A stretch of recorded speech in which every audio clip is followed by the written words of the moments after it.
সারা চাঁদপুরের মানুষ যখন বিছানায় সারাদিন কাজ করে ঘুমের দিকে যাচ্ছে, তখন ক্লিন চাঁদপুরের আমার এই সদস্য ভাইয়েরা, এখানে মতলব থেকে আগত অনেক সদস্য আছে, ওরা সহ আমরা হঠাৎ করে চিন্তা করলাম যে আমরা এই জায়গায় আমাদের একটা পরীক্ষামূলক আমরা কিছু গাছ এখানে স্থাপনা করবো, মানে গাছ বসাবো, তবে সেটা আর্টিফিশিয়াল গাছ।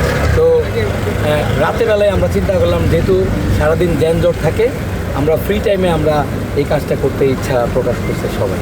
তো আমরা তারই ধারাবাহিকতায় আমাদের সমস্ত সদস্যরা হঠাৎ করে রাস্তা পরিষ্কার করে আমরা এটা বসানোর চিন্তা করলাম।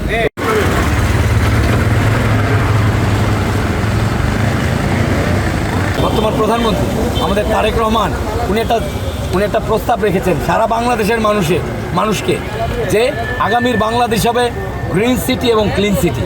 আমরা কিন্তু চেষ্টা করি আমাদের এই ছোট্ট শহরটাকে ক্লিন সিটি করার জন্য। বাত ব্যথা, প্যারালাইসিস কিংবা আর্থ্রাইটিস, আধুনিক ফিজিওথেরাপি ও পুনর্বাসন চিকিৎসায় নির্ভরযোগ্য নাম ডিপিআরসি। কিন্তু গ্রিন সিটির ব্যাপারে আমাদের আসলে রাস্তাগুলি এত ন্যারো যে এগুলিতে গাছ স্থাপনা করার জন্য সেরকম জায়গা আমাদের নাই।